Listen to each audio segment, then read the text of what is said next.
Look guys, I'm not a hard sell on Batman figures. You're honestly going to do better to try and convince me not to buy a Batman figure, because I can tell you that my default mode is, yeah, I need that.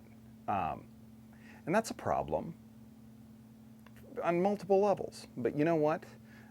If we want to talk about one figure, you probably couldn't convince me to not purchase. It was definitely going to be this particular McFarlane Toys Batman, the Knightfall Batman. Did I get the special collector's edition? No, because I haven't loved McFarlane figures generally, and I kind of had stopped collecting them for the most part. But this is just a little too good to pass up. So we're going to pop them out of the box because it looks like there's some features, some things that they have improved with McFarlane figures in general, with this particular figure, and maybe others that I just have overlooked in the past recently that I think I'm about to like. So here we go.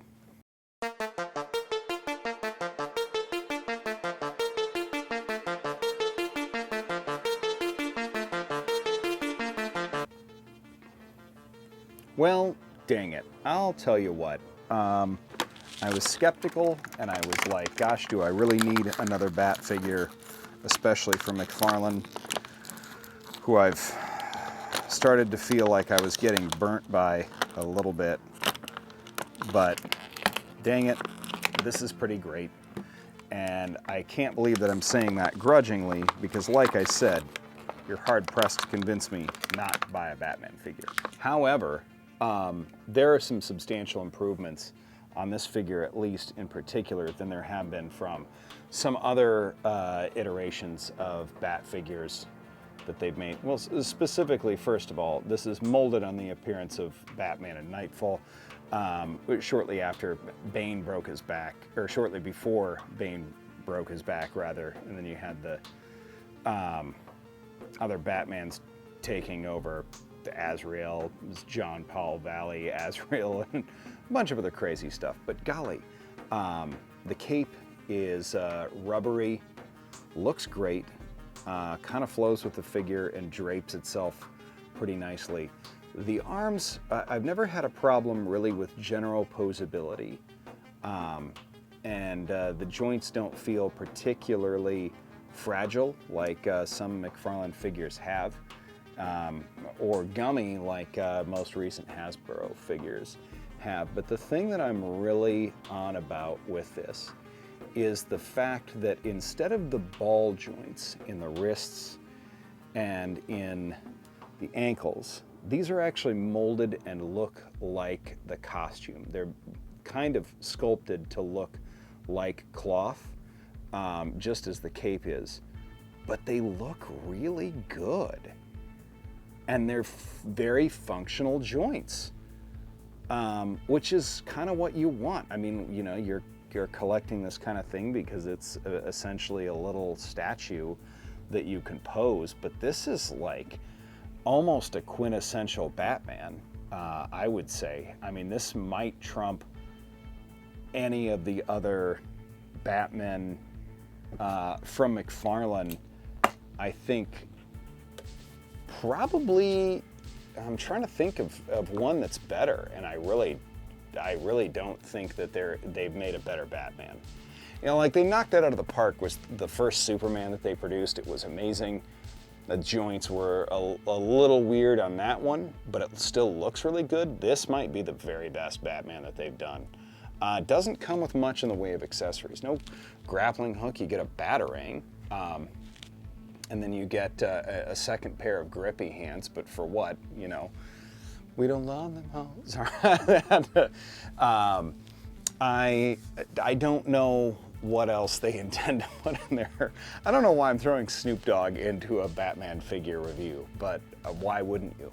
Anyway, Batman don't love them hoes either.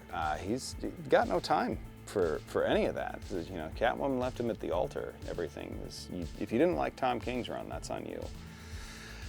I do like this a lot, but that is a decently standable, decent Batarang pose.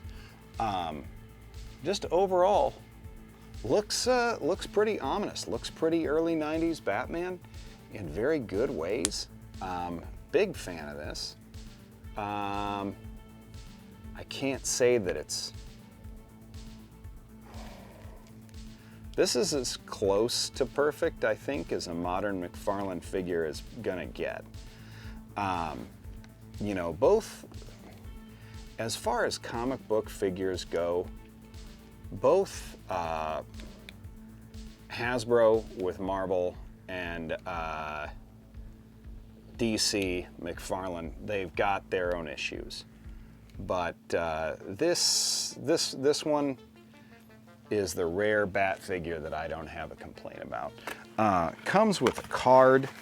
I have no idea what the collector edition comes with, because, like I said, I haven't liked a lot of the stuff that they've done. I mean, there's notable exceptions. They're making costumes of stuff that has recently come out in comics pretty quickly. They made a Ghostmaker figure that was great. And they made a War World Superman that was great. There is stuff that I'd liked, but as far as just a straightforward, real nice Batman figure, boy, this might be exactly it. I still feel like my favorite Batman figure was just this, like a almost unposable Kenner Bat figure that came out during Hush. It's like a 6-inch figure, but it's just real rigid, but it still just looked real good. It looked very Jim Lee. This looks not quite Norm Brayfogle. I don't even know. Was he still doing Batman during Knightfall? Anyway, looks good. Looks great. I'm very happy with this. So yeah, I'm gonna go ahead and give this a buy as well. So yeah, any thoughts? If there's a better Batman McFarlane figure, or if there's other figures that maybe I should have gotten from McFarlane that I would really enjoy, please let me know. I'd love to know. I think I was collecting a lot of them for a while, but thanks everybody for watching. This has been the Doomcast. Again, we'll see you again very soon.